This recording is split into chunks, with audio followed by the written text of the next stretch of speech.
Good day to you and welcome to the Coach's Journey. Today I have a special guest. It's none other than Coach Karen from Singapore. Welcome, Karen. Hello, Mel. Hey. Thank you for having me. It's a pleasure.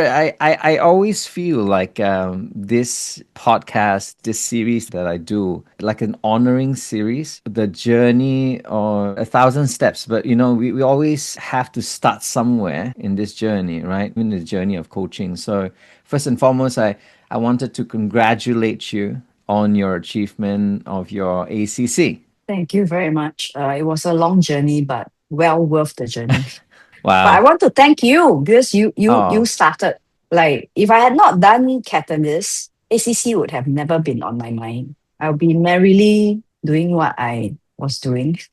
yes. Yeah. Why don't we start there, Karen? Yeah. I know that you're connected to one of our friends, yeah, the one in Singapore. Anyway, Yeah. let's start at a place where, at the start of your journey, I know you've been part of a couple of ministries in Singapore. So tell us about how that journey began for you. Let's see.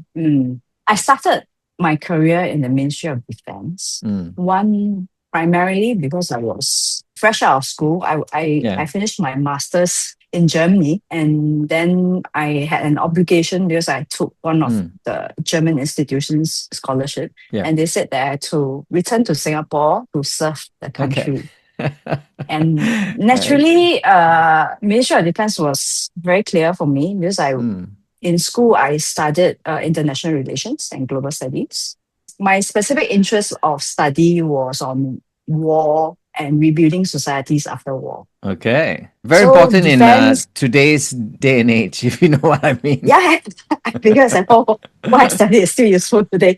So I went to the Ministry of Defense. I Mm, did defense policy, covered the region, so individual desk as well as the ASEAN desk.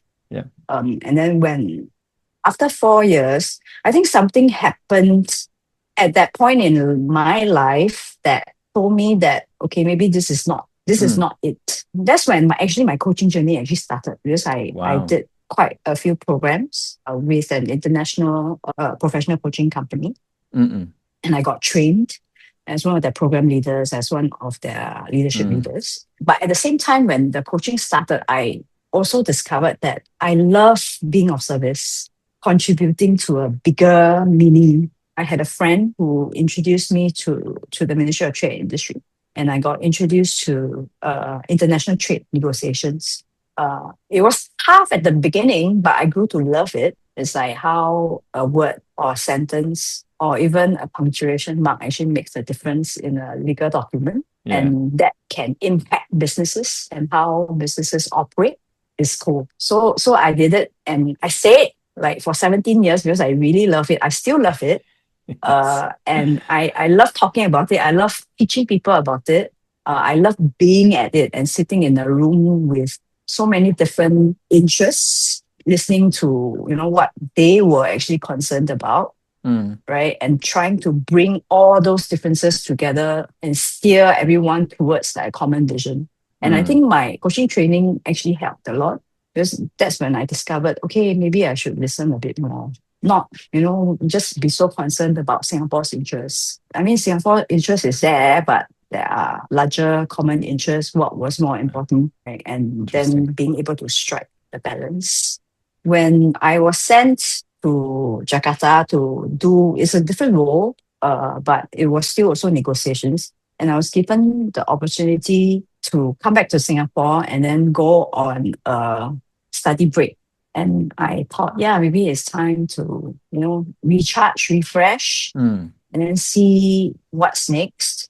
And the predictable future was I'll take the scholarship. If I do this course, it's also an opportunity for 1 year, this 1 year to take stock of what is my story after law school. And then I was like, okay, maybe I should just quit and then go to school and then figure out what I want to do with my coaching because I kind of knew that if I stayed at my mm, job, mm, again, it'll be part time. As and when I got free time, Yeah. when, yeah, and Sure. it'll be very sparse. There'll be very long gaps Mm, mm, between the sessions, and yeah. that's not what I think will make a difference. Mm, So then that's okay. Maybe I will become a coach. Then what should I do? I have to figure out my niche. What am I good at, and what actually can make a difference? So I came back to Singapore last June, and I started speaking to people and discovering about people from all walks of life, other than in law school, and figuring out what actually bothered them. Having somebody speak to them in a very intentional and targeted manner that actually mm, helps them, mm. think differently. And that, maybe I could, do something different. That's the journey from the beginning until today. Well, thank you. I wanted to kind of like take it slower, but it's okay. You went on that trailblaze, like you always do Mm. anyway. So I'm very thankful for that. um, Mm. I know you mentioned that you were introduced to coaching at an early stage, but what made you want to become a certified coach? There's a difference between learning about coaching, using the competencies and living it out, and then becoming a coach as well. So what made the shift of wanting to be a certified coach? The shift happened a long time ago that I kind of knew that, that this will be something that I'll do when I'm 50 years old, like Okay. after I finish my career. And what I really enjoy about coaching is Mm, just being with the person in front of you and just connecting in a way that the person can just bear his or her soul to mm, you. At the same time, you asking a question that have them, how come? Yeah. Or, have them begin to think, and then they go out and take action, and it impacts their life. And that's what I love about coaching. Like some people go to coaches for answers, but some coaches don't give yeah, answers, I right? wanted to say that. Yeah. The better ones. Yeah. Proper coaches don't give answers. The proper coaches just listen and then ask you a question, and then you figure out, oh, this is what I need to do, and you go out and take action, and then which is what I love about coaching, that I don't have to do anything. I don't have to know anything. I just listen to you, ask a question, and you discover something, and you go and figure out. And I Yeah, love it because it honors yeah, the human being, yeah. and that's what we need to do for humanity, that you honor each Mm, other as capable and able, I think in ICF it's like creative and resourceful human and whole. beings. Yeah. They kind of know they're the experts of their life. It's just that Mm, they have not been asked a different kind of question that actually that's help true. them take a different kind of action. That's why I love coaching. Mm, And I've seen like lives transform. I've seen families yeah. transform, and I love it when I have like former coaches come and get connected to me and tell me how their life has been. Love it. It's like the most fulfilling thing that you want to do for your life. At least for Yeah, it me. is. At least for Yeah, it me. is. Yeah. Definitely. And better still, you get paid for that, right? So, it works both ways, if I can say that. Yes. It's very fulfilling, and you get center stage to see that magic happens, if I can say that. So, Karen, I know you're a practitioner. I know that you also have been impacted by coaching. I know in our pre-show we talked about people in our lives that have impacted us as well and became a catalyst for us. Do you want to share anything about that? So I want to share something. It'll be the main reason why I even started getting coaching when I was 30 years old. I'll let you figure out how long it is. Okay, okay. I And won't count. Don't yeah, worry. yeah. So I reached a point in my life where I was quite good at what I was doing. Everybody wanted my life, but I didn't want it. Right? Like, I was like, what's That wrong is with me? funny. Okay, if I don't want this life, what is the life I want? Oh, I have no idea. That was why I registered into the program. The one thing I wanted was clarity in my life. Wow. That started the whole journey. But in the process of getting clarity in my life, I also discovered I was asked the right questions. Hmm. So I discovered that I didn't have any relationships my late mother, like I never talked to her since I was a teenager. And then I had a younger brother, and we were close like kids, we are like Batman, Robin.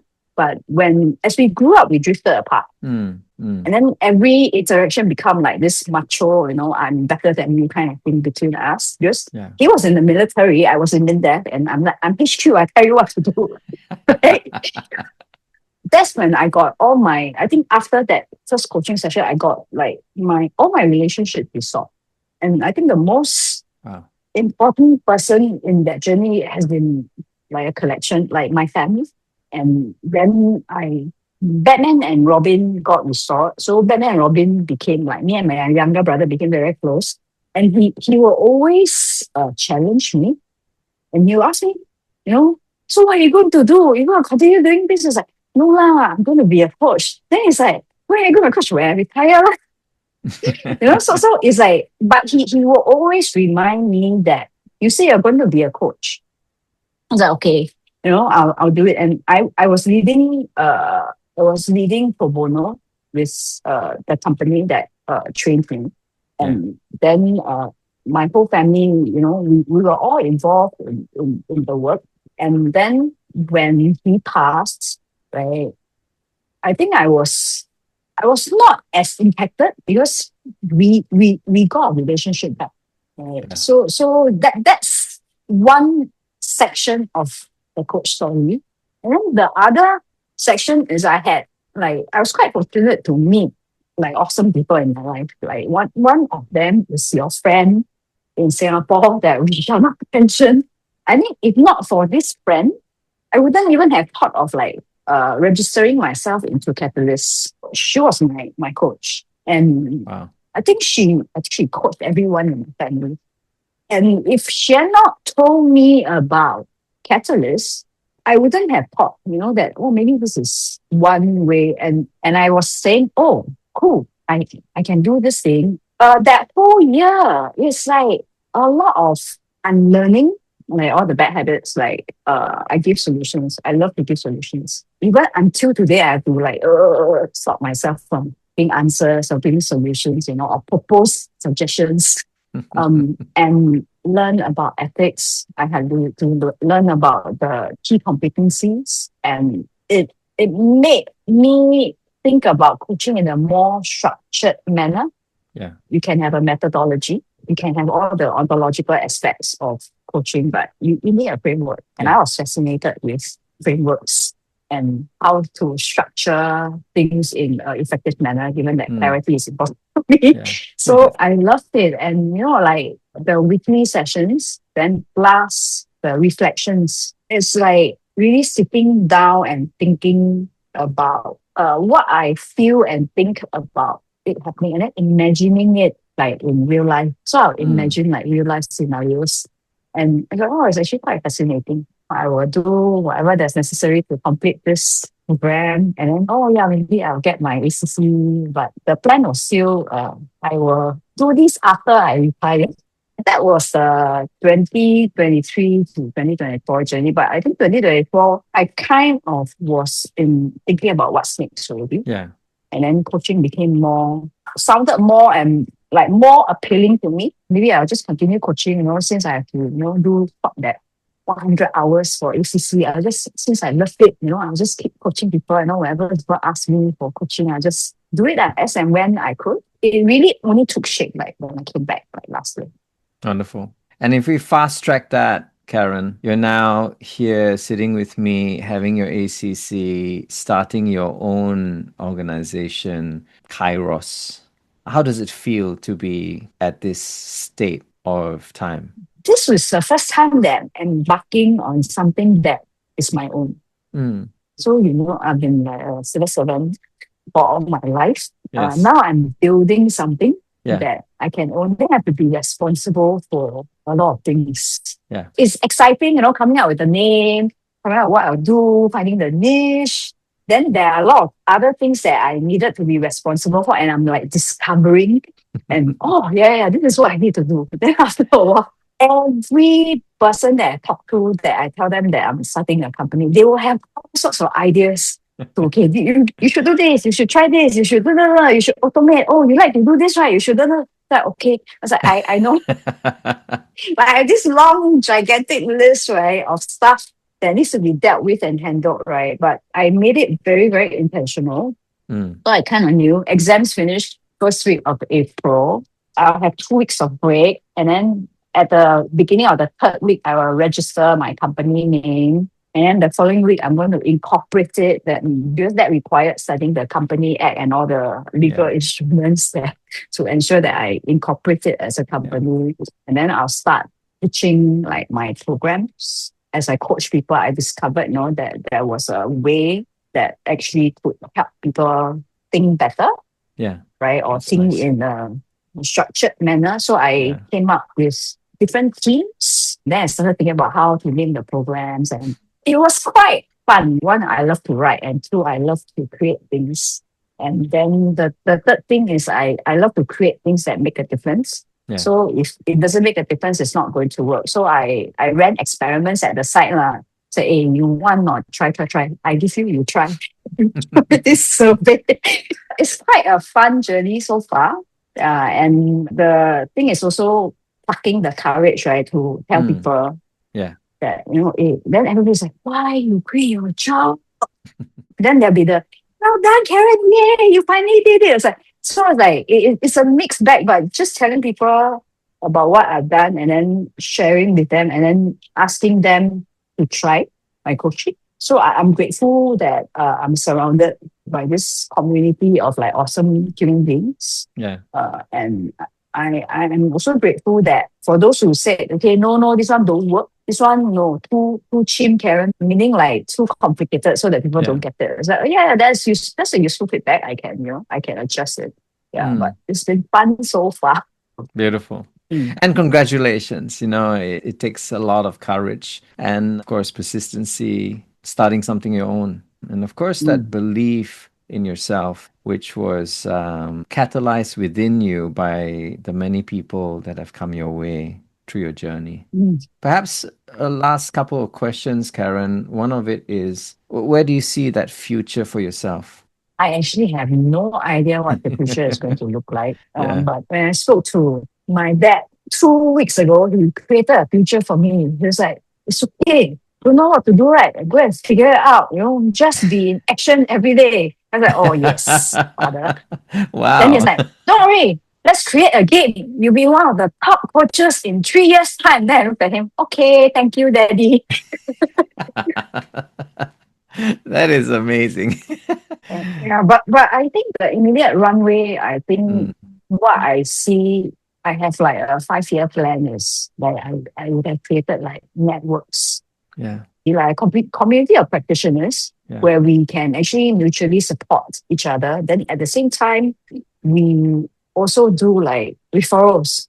I Yeah. was also thinking in my head about coming up with like a list of questions, right, that can immediately direct you the best person to support what you're up to. I registered for a pitching class when I was in law school. It's part of our professional development program. Hmm. And I had a bunch of MBA students, right, who suggested that, hey, Karen, why don't you build this app? When people use this app, right, they just click, right, all the questions you put inside, they either immediately go to you or they immediately get referred to somebody who can actually support what they're dealing with. I was like, oh, what a great idea. But then I was like, but I'll have to work with more people and get the data so that I can ask the right questions. Because Yeah. you don't want to be so hasty and build something that the data are insufficient. Yeah. So that is my longer pipeline. Yeah. Like really have like a bunch of people to support humanity and unleash humanity's greatness. Well, you're part of the Catalyst alumni, and you've Mm. got wonderful coaches around you, friends, peers. We're just a message away. Once again, Yeah. I want to congratulate you Yeah. for this journey so far. And my last question to you is, what would you tell someone who is just wanting to enter into this coaching world that we're in right now? Mm. The first step is the most important step. Mm, You are in. The next steps is a discovery, yeah, but all you have to do is one step at a time. wonderful. And with that, I say thank you. Karen, for your time. Really, once again, congratulations on your ACC. We're Thank looking you very forward. much, Mel. You're Yeah, if most not for welcome. Catalyst, no ACC for Karen. Well, if I know you, I think you'll get it. Anyhow, it will happen, because it's part of that vision of yours, your structure to progress in life. And I can see you, even in that 5 year journey ahead, how you will start impacting more and more lives out there as you put yourself out there in that Kairos Great. moment. You take Thank care, you man. very much.